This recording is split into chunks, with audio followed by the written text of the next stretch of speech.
بڵاوبوونەوەی گردەیەکی ڤیدۆیی لە تۆڕە کۆمەڵایەتیەکان بەڕێوەبەری ناحێ و پۆلیسی دارستان ئاگادار دەکاتەوە لە بڕینەوەی ژمارەیەک داری زۆر لە سەرچەمی ئاوەسپێ.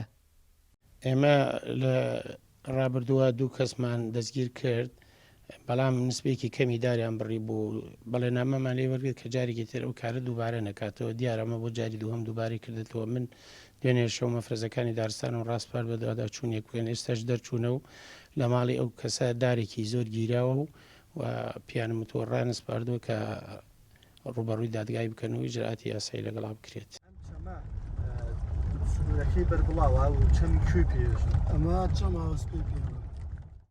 پۆلیسی دارستانی نەوجول دارەبراوەکان لە دەشتایی ئاوایەکی ناوچەی داوێ دەدۆزێتەوە کە ئامادە کراوە بۆ ئەوەی بکرێت بە خەلووز.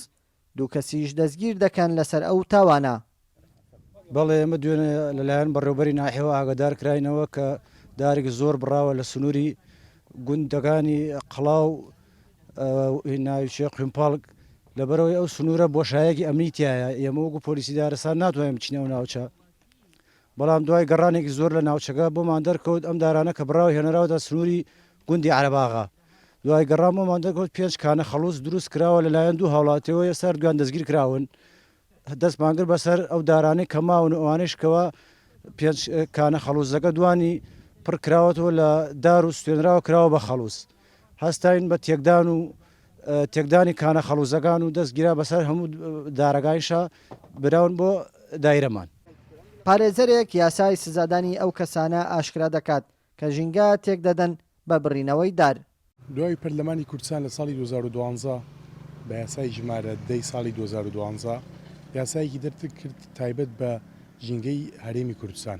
لەم یاسایەدا کۆمەڵی خاڵی تایە بزات لە بەندی 22 باسی ساکانەکە سای سەرپێچیدا ناوە بۆ ئەو کەسانی کە دار دەبڕنەوە چی و کەسانی کە وەکو بۆ بەرێنان خەڵوزی پێ بەکاردێنن. سزاکە لە دوو بەش پێکاتەوە، بەشێکیان بریتە لە سزا بەندکردن، واتە کەسێک کەدارێک ببڕێتەوە زاکەی لە 1 ساڵ کەمتر نەبێت سادان بە بەندکردن و لە 5 ملیۆن دیناریش کەمتر نەبێت. کابێت زاکە بە جۆرێک قورسەکە هەردووکی بۆ دانراوە هەم بە بەندکردن هەم بە زادان. سەبارەتە و کەسانیشی کە بۆکو بەرەمێنە بەکاری دێنن ئەیکەن بە خەڵوز ئەوە زاکەی قورسر لە بڕینەوەیش. پۆلیسی دارستانی ناحەی نەوجول دوای دەست بە سەراگردنی دارەبراوەکان شوێنی 5 کانە خەڵوزەکە دەشوێنن.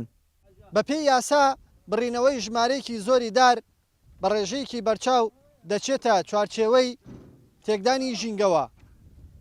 دوو تومەتباریش لە ناحەی نەوجول دەستگیر کران بە هۆکاری بڕینەوەی ئەم ژمارە زۆرەدارە و لەلایەن پۆلیسی دارستانی ناوچەکەوە. کاروان حەبیب، کورتسات نیوز، گوندی عارەباغا لە ناوچەی داوێ.